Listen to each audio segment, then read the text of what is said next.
Hi. I think we've still got a few people coming online.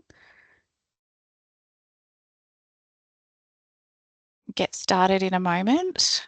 Hi, everybody. I might get started because I'm going to do a bit of an introduction, but my colleague Scott will get into the nitty-gritty in a minute. So for those that are online, welcome. Today we're just going to talk about our natural hazards detection system and kind of go through the process. So I might just go to the first slide, Scott. So I'd like to begin by acknowledging the traditional custodians of the lands on which we are all meeting today, connecting from various places across Australia.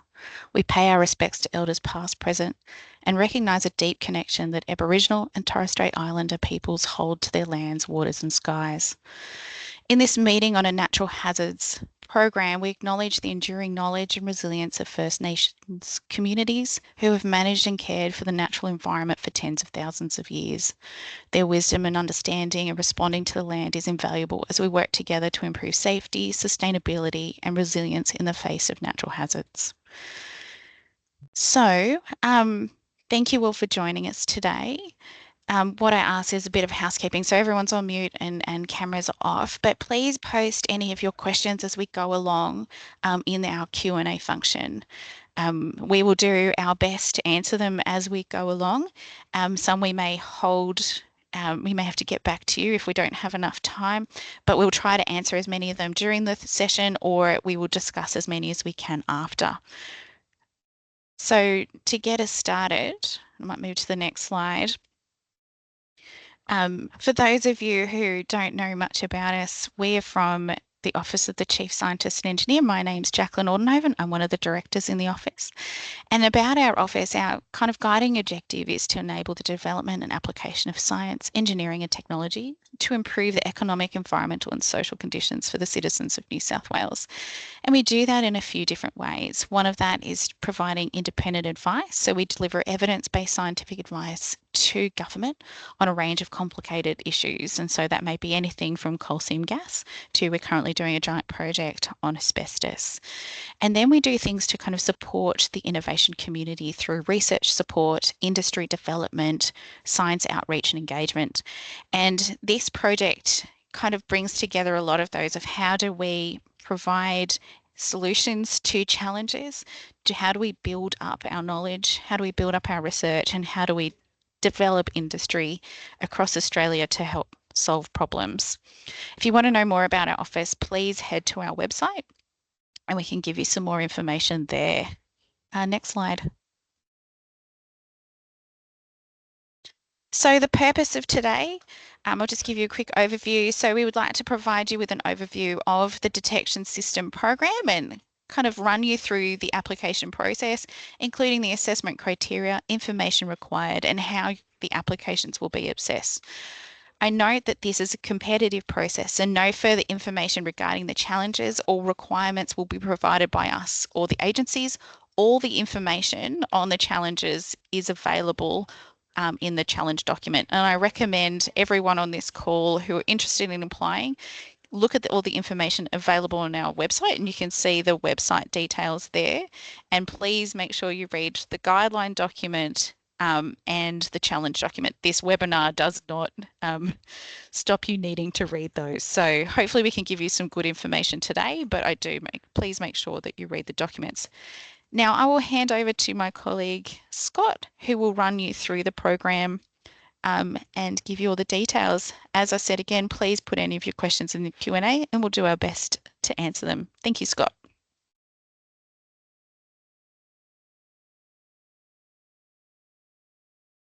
Scott, you're on mute. Look at that. Thank you. My apologies. First of all, I'd just like to introduce the Natural Hazard Detection System. The real goal and aim of the Natural Hazard Detection System, or the NHDS, will be about improving the early identification and warning systems for natural hazards such as floods and bushfires. And the goal is to provide residents with more time to evacuate and also enabling emergency services to prioritise areas of highest risk. The Natural Hazard Detection System is a project that's being delivered in partnership with the Reconstruction Authority here in New South Wales. And builds on recommendations from both the bushfire and the flood inquiry, which recommended the need for New South Wales to look at and invest in early warning sensing technology to increase the awareness and the ability for residents and emergency services to respond. The NHDS program aims to improve natural hazard detection and strengthen the state's preparedness by testing and trialling innovative detection technologies, enhancing that early identification and warning of natural hazards, evaluating whether technology that exists is fit for purpose and offers value for money. Is really about collaborating with agencies and technology providers to develop solutions and looking at facilitating procurement options and considerations that we may be able to use for future procurement opportunities. I just wanted to quickly set a bit of an overview or an expectation about what is the NHDS and what it is that we're looking for as part of this program. The real focus of the NHDS is the actual technology. It could be sensors, it could be other technology, and you'll notice when we talk through this webinar that we will talk about technology. While we do expect that there is physical things on the ground to detect these natural hazards, we are open to solutions and options, and in one of our challenges have set the ability to also use data or other known attributes or user submitted data to derive the same thing. The key output that we're measuring as part of the NHDS is the data that comes from these sensors. The deliverable that we're looking for is the ability for a piece of technology to deliver information and data to a centralized API and data store that will be established as part of this program. I'll talk a little bit more about the data storage in just a second. But the other thing to consider and things that we are looking at through this program, and you will be asked to indicate as part of your application, is what communication technology that your technology can use to communicate and whether that affects its ability to communicate. Some of these communication technologies will be provided as part of the broader overreach of the program, and others may be some that are commercially provided. We just really wanted to draw out at this point that the target technology for this program is not any additional web portals, data stores, or analysis of the data that is generated over and above the scope of this project. Obviously, in a challenge and a program like this, data management is really a key. And we really wanted to draw out once again in this webinar that the data generated during this program will need to transition into the NHDS data store and that it will be a central based web API and data storage location using popular or common technology. That will be a requirement of the program that data is delivered there. The New South Wales agencies participating in this program will access the data and the information from that central data store as the primary method of their way to access that data. We do understand and recognise that there may be some data transformation, media storage or analysis required in other online or cloud-based storage solutions before it's delivered to the NHDS to give the data and the information that we're needing. The exact details and the API are still under development at this stage. And what we do expect is that your ability to deliver data and interface with the NHDS API and data storage will be a key activity that needs to be delivered in the first phase of the grants. I'll just quickly walk through the overview of the grants and the phases of this program. The phase that we're talking about here now is phase one. The applications for phase one are now opened. Once those applications and the application period for this fund close, we will award grants of up to $50,000 for each challenge or application that is put forward. That will go through a proof of concept process, and I'll talk about what's involved in each of the phases in just a second. The key point to take away here is that the first phase and applying now is the only entry point into the program. The second phase, which will involve grants of up to $350,000 and a wider scale deployment of the technology inside New South Wales, will only be available to applicants and technologies that have been selected in the first phase of the grant program. So it's important, if you're considering whether to apply in this first phase, or if you have technology that may be eligible, that you have to participate in the first phase to be eligible for the second phase. And the third phase of this program would be a larger consideration by the government about procurement or rollout of the technology inside New South Wales. Just want to quickly run through each of the two phases of the project. So the first phase is what we're calling the proof of concept phase. In here, organisations will submit proposals to address the specific challenges, and funding will be allocated through a competitive process. During this phase, we expect that the key activities that you will undertake will be collaborating with stakeholders and agencies to better understand the problem, developing detailed technical responses or modifications or adaptation of your technology to best address the challenge being put forward, and testing the technology in a small scale pilot to show its capability and feasibility to be delivered as part of the program, and realistically to deliver its data to the NHDS API. Technology and companies that are being invited to move on to the second phase of the program will basically involve the deployment of the technology in real world scenarios at a scale that is the scale of at least an LGA sized inside New South Wales local government area. And we will target at least 2 of those sized areas inside New South Wales. The exact location and sites that will be the subject of the phase 2 pilot will be announced when we announce the phase 2 grants and to companies that are participating in that second phase.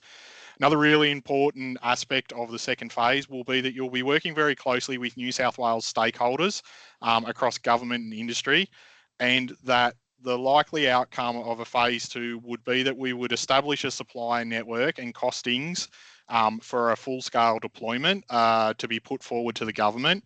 And realistically, we're looking to verify the quality, accuracy and value of the technology whilst it's actually deployed and used in real-world scenarios.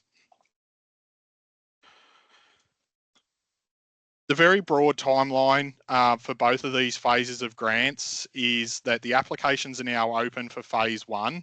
The applications close for phase 1 in December 2024, and they will be assessed by government agencies and the assessment panel through to March next year, with the goal to have on-ground and proof of concept activities happening from March to July in 2025. And with the publishing of the phase 2 grants and the phase 2 trials to occur from August 2025 through to July and August 2026. It's worth noting that any of the time frames beyond phase 1 are all subject to change depending on revisions of the program and the like. We just want to draw out some really key dates for anyone who is considering an application to the program. Obviously, the applications are already open, and the applications will close strictly and at exactly 10 a.m. on the 12th of December 2024. You should have a notification of an outcome in late February to early March 2025. With the earliest start date for the grant activities being into February and March 2025, with activities running through to August 2025.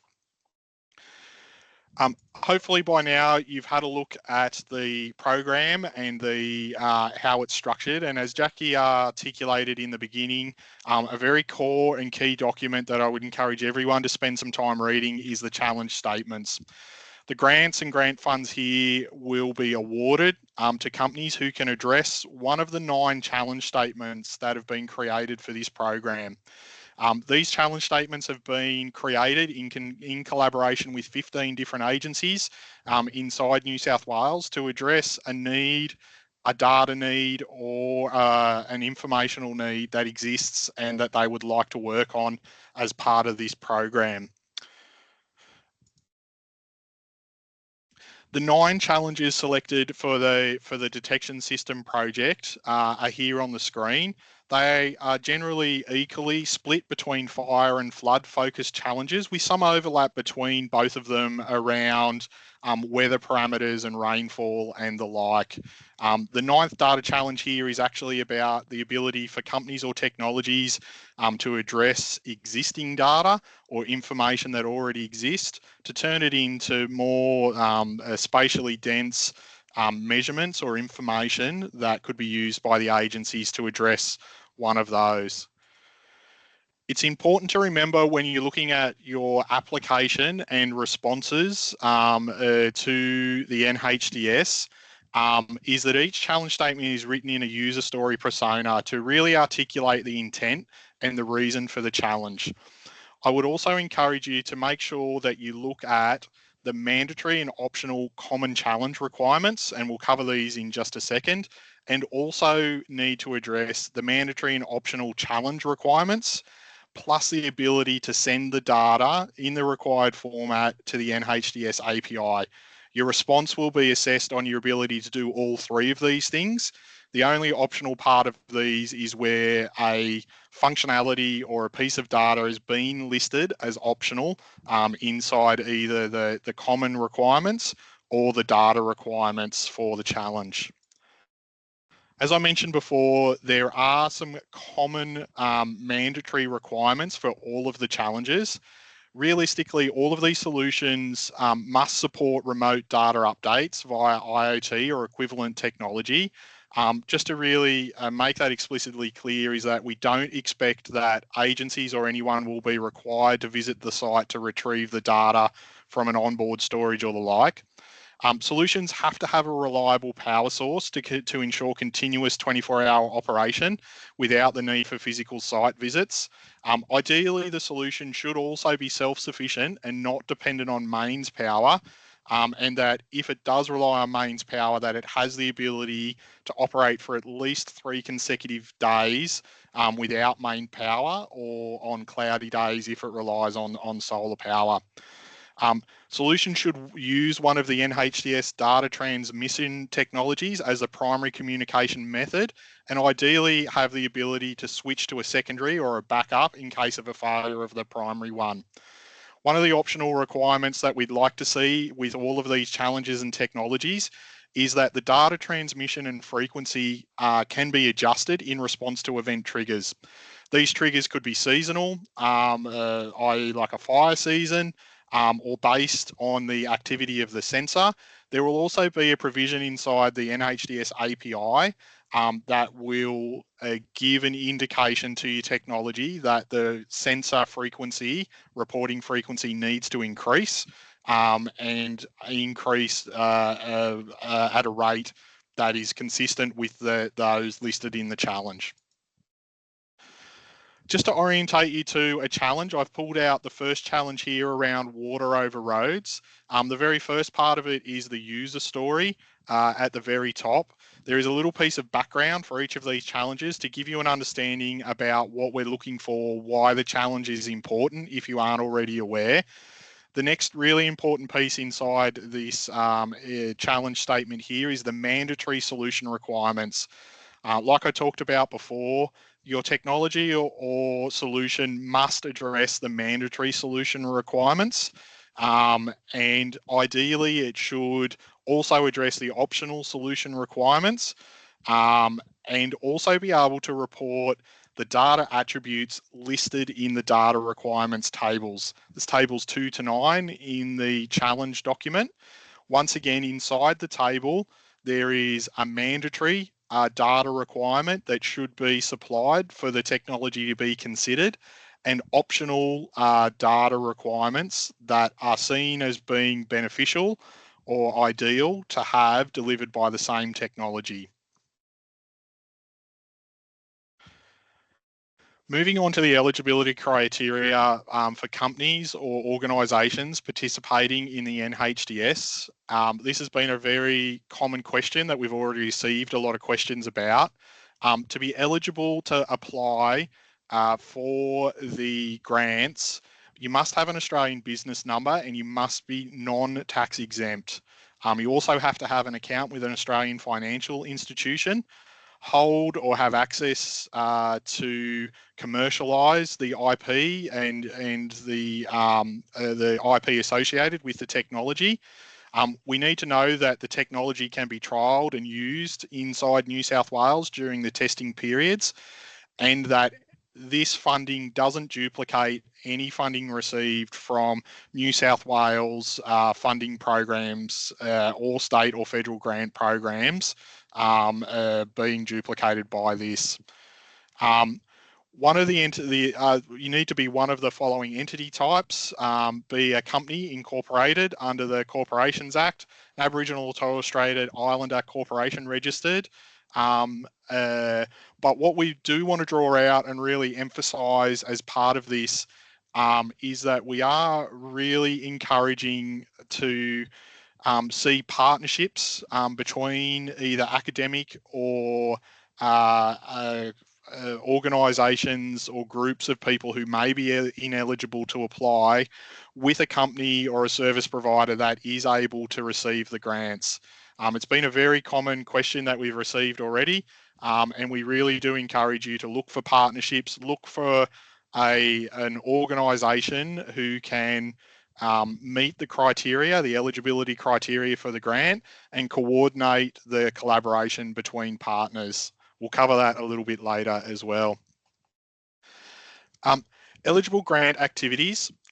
For an activity to be eligible, it must directly relate to the project. Some eligible activities can include the building and testing of proof of concept units of the technology, deployment and operation of the technology to agreed locations within New South Wales, facilitating the New South Wales government requirements and input into the technology, professional expertise, as an example, a drone pilot or a technical specialist, training of New South Wales government staff as part of the trial on the pilot, cost to integrate the technology with the New South Wales government ICT platforms or the data API, as well as data analysis or management costs. It's important to note that activities that have already been funded by another government grant are not eligible grant activities. Your grant application to the program in phase 1 will be assessed against 2 broad criteria, being the solution and the delivery. And inside the solution category, we'll be really looking at the suitability, the readiness, the innovation, and how it meets the requirements and value. Each one of these criteria has allocated a point value and assessed by the assessment panel as part of the grant process. Inside delivery, we are looking to assess your skills and experience and capacity to deliver the project. Have you the resourcing and the consideration about the equipment, technology and infrastructure needed to carry out the project, and also looking at your project plan and budget. It's worth emphasising once again, as Jackie alluded to in the very beginning, this is a competitive process, and that the assessment panel will be looking at each of these criteria and looking for applications and projects that best meet these criteria as they are scored. To apply for the grant in phase 1, and it will be the same for phase 2, is that we really do encourage you that you fully read the guidelines, the grant guidelines and the challenge document. All of these documents are found on our website, and the link there And any alterations or amendments will also be published back to the same place. Once you've read that, understood what needs to occur, you have to complete an application inside the Chief Scientist Smarty Grants platform. The link for that is here on the screen, and we will provide that inside the information as well, or the comments. We do need you to provide all the information that's requested or required in that application form. And it's really important that you address all of the eligibility criteria and the relevant assessment criteria. There is the ability for you to include all the necessary attachments and information that supports your application. And it is also very important that the application is submitted by 10 a.m. Because the applications will close at that time. Even if you have that application open, it must be submitted and saved inside the Smarty Grants platform before that cutoff. So we would heavily encourage people not to leave it to the last minute to submit those applications and need to worry about things or technology issues. We thought we might cover off on some of the common frequently asked questions, and I would encourage, if you have any questions based on what we've talked about or in general, to put those inside the question and answer space inside the webinar window here. Jackie and Kristen will look to answer those if you have any questions as I talk through these, and we will pause at the end and answer any questions that we may be able to. Can I apply for more than one challenge? You can apply for multiple challenges, but you will need to complete a separate application for each challenge you wish to apply for, and you will need to meet the requirements of each to be considered. What if the technology that I'm proposing can deliver attributes from other challenges? The application form will allow you to tell the panel if your technology can deliver attributes from other challenges. This is the best way to show value and potential cost savings by delivering many attributes from a single solution. To do this inside the application form, if you select the primary challenge that you're looking for, in this instance, I've selected challenge 7. When you go through and show what attributes that your solution can deliver, there is a third question down there about whether your application can deliver other information or attributes from other challenges. And that will open up a secondary space where you can indicate to the panel what other attributes that you can deliver. Probably the obvious question here is it one application or two?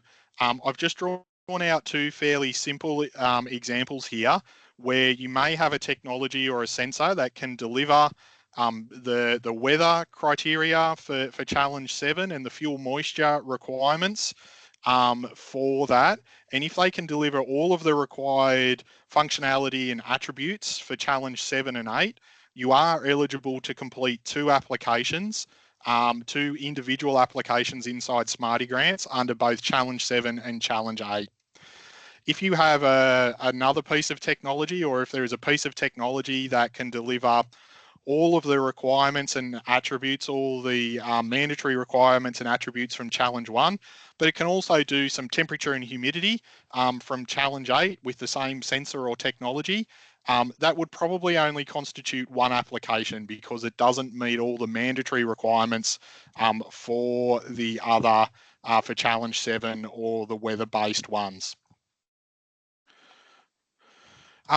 I covered this a little bit earlier, but if you're not actually eligible to apply but have a product or an idea, we would highly encourage partnerships between different types of organisations and people. Only the applicant must meet the eligibility criteria and be responsible for the project delivery. Inside the application, you'll be asked to explain about the role and any costs associated with partnering organisations. Do you have to be a business based in New South Wales?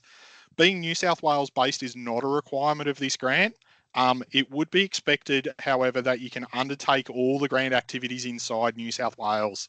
The panel will consider your plan and ability to do this and what cost implications this has on your proposed budget. It's really important to draw out that Australian subsidiaries of international companies are considered eligible for this program. How much funding is available? Phase 1 has a total funding pool of $500,000, with Phase 2 having a total value of $1,750,000. How will the funding be distributed? The New South Wales government will enter into a funding agreement with each of the successful companies.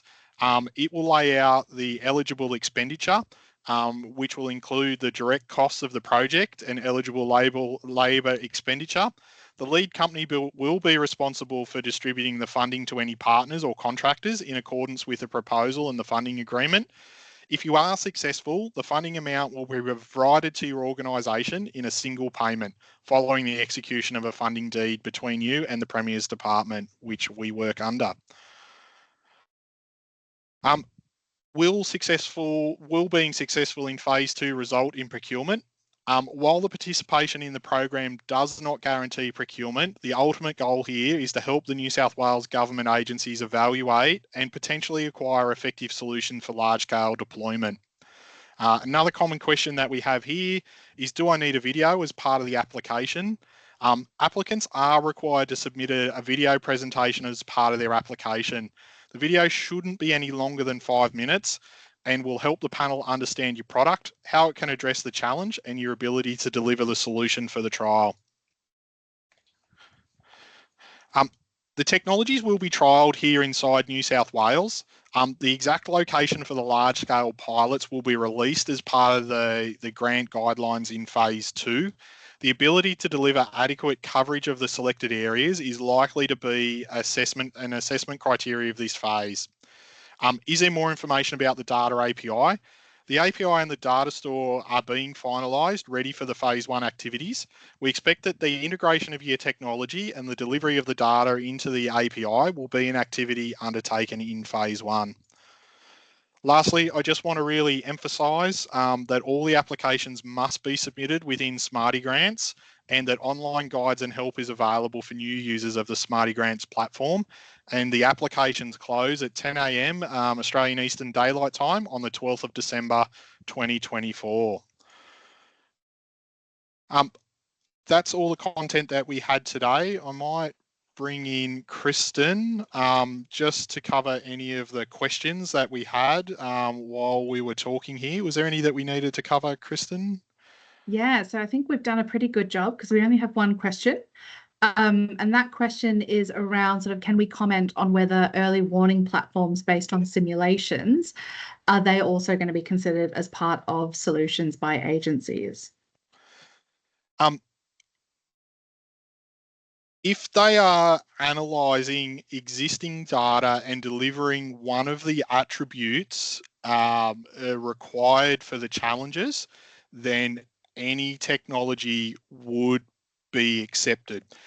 It's really important to emphasise that the deliverable and what you will be assessed upon in your technology's ability to participate is the ability to deliver one of the data attributes. So if your simulation uses realistic data or real life data and can tell us where a fire is or where a flood is occurring, then that could be a solution that is considered.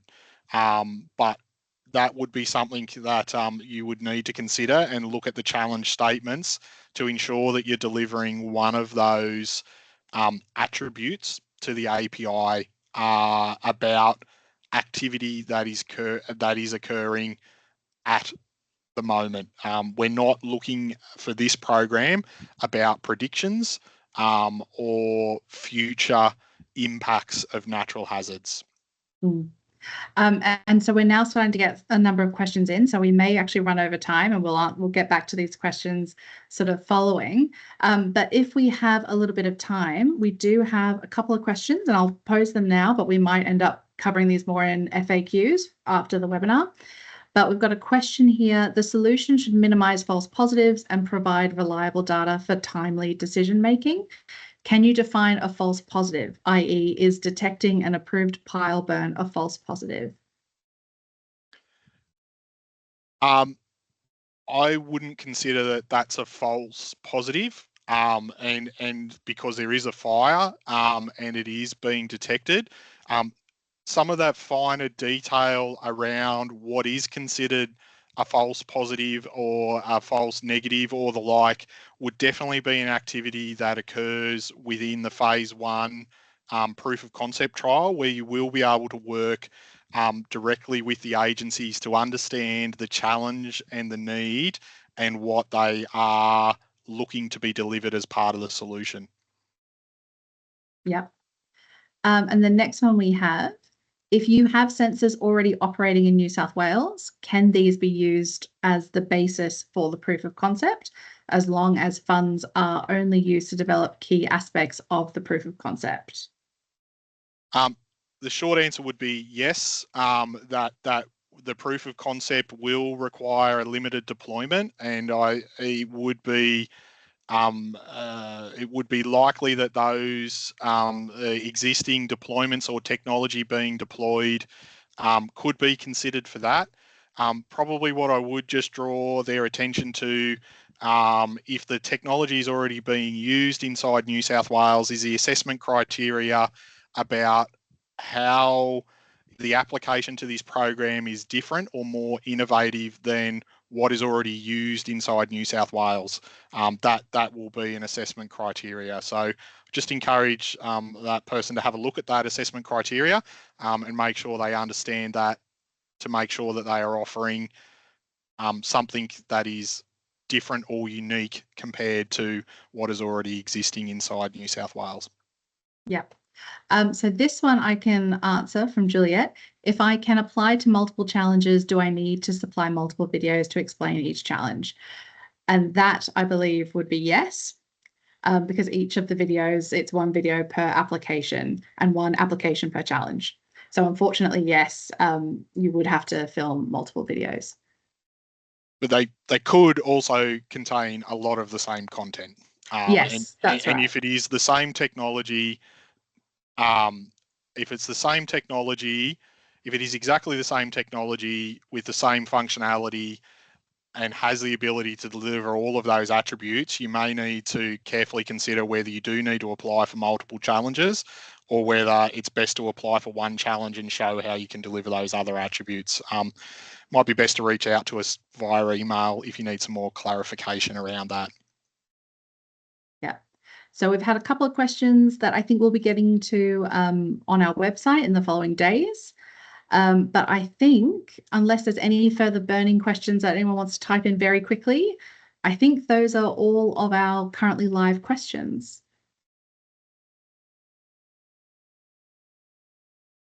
No further responses, so I think we are done. Oh, sorry, one more. So can you please provide a link to the existing data platform API web page? So I can answer that one there. This is a new functionality. It's probably a point we didn't cover. There is currently not a combined data storage and API for this type of natural hazard data inside New South Wales. So this is a new product that is being delivered as a parallel deliverable as part of the overall project. So the API doesn't exist at the moment, but it will be based on common modern web-based technology and architecture that I would be pretty surprised if technology is not already able to comply with. But once again, just to reiterate that, we expect that your ability to integrate and testing the integration with that API would be an activity that is funded and able to be undertaken as part of the proof of concept and phase 1 grants. Yeah, we've got a couple more coming through. So does the funding cover costs associated with data connectivity and transfer? Specifically, I'm referring to any expenses related to maintaining network equipment, connectivity, or transferring data. Excellent. That was probably a point I didn't spend a lot of time on, but it is articulated in both the challenge statements, in the challenge statements. is some of those technologies will be provided inside the trial area. If your technology, in the first phase, we've asked you to indicate what technology you can use, and that will be a factor that we consider probably more in depth in phase 2 is about what is there, what needs to be supplied. But our intent is to supply access to common communication technologies for the trials. But we would ask for you just to indicate what it is that your technology uses, and we will consider the likely costs, whether it's supplied by you or by us, in comparison to other technologies. Okay. Any guidance as to what areas of coverage is expected for fire detection? Is the intention for a full deployment to cover the full state, or each device only a limited area? So in the first phase of proof of concept, it will be a very limited deployment to show that it works. In the second phase, we will be expecting coverage of 2 LGA, local government area sized spaces at a minimum. But obviously, if your technology has the capability to cover broader areas like the entire state, that is obviously a technology that would be of interest and give us a quite a good value for money proposition compared to physical detections or capabilities in smaller geographical locations. Yeah. Next question. So is there existing open data on New South Wales open data that is relevant? I might have to take that one on notice. I don't believe so, but if there is relevant data, it's probably more likely to be on SEED, SEED, which is the Environmental Data Repository for New South Wales. They have a natural hazards hub that covers that kind of information. Okay. Next question. Who determines the physical location of the trial?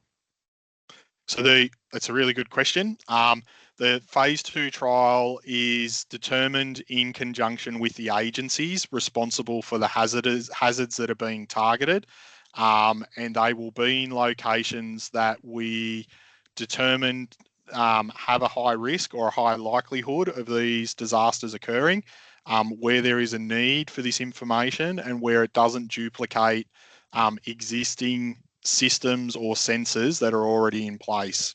So the short answer is it will be a collaboration between the agencies and ourselves as the project manager. Yeah.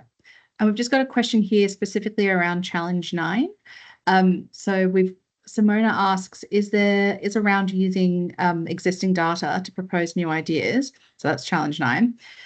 She was looking for a link on where this data can be found to know if we can propose or not a solution using current data sets. And then, so I think there's just a question around where does that data come from? Should applicants be finding this data, or should they already know about where some of these data sources are? Yeah, so the intent of the challenge was not to specify specific existing data. What we were looking to do was to utilize data that was either in the public domain or accessible to the applicant that could derive some more spatially defined results or finer results. So there isn't a list of public or open source data that we're expecting you to consider for that challenge. Yeah. And then it looks like this might be the last question. So do we have an approximate sizing on the LGA in mind that we could end up trialing? Short answer would be no, because it depends on the LGA. But we would expect that there would be a mix of semi-urban and rural LGAs. So there will be some smaller ones, or at least a smaller one, and probably a much larger one. And that's probably about as precise as I could be on that. Yeah. And we've just had one quick last question come in. So what about phase 1 in terms of physical locations? So this is for the trialing, Yep. the piloting. Yeah. So proof of concept would be quite small scale. We haven't defined where that would occur, but we would expect that it's likely to be in the Greater Sydney kind of area, on the basis that that is where most of the agencies are currently based in terms of head office and their technology kind of specialists. But where that location is, if you have a location that you would prefer, we'd encourage you to put that inside your application for consideration by the panel. Yeah. Okay. No new questions. So Perfect. I think we can wrap it up here. Awesome. I think just like to thank everyone for joining. We had quite a few people join at the peak of the webinar. I would just encourage everyone, if you have any more questions or concerns, or want to know more information about a topic that we covered today, reach out to us at grants@Chief Scientist. Most of these answers and the frequently asked questions that we covered today are also on our website on the program page, which is chiefscientist.nsw.gov.au/NHDS. And if you're interested in this type of program and what we do, I'd also encourage you to reach out and follow us on LinkedIn. We have a number of programs in the innovation and technology space. And if this program doesn't quite fit what you're doing, you might find that we have some others that are of interest. Once again, thanks very much for joining us, and we hope to see you soon. Thank you.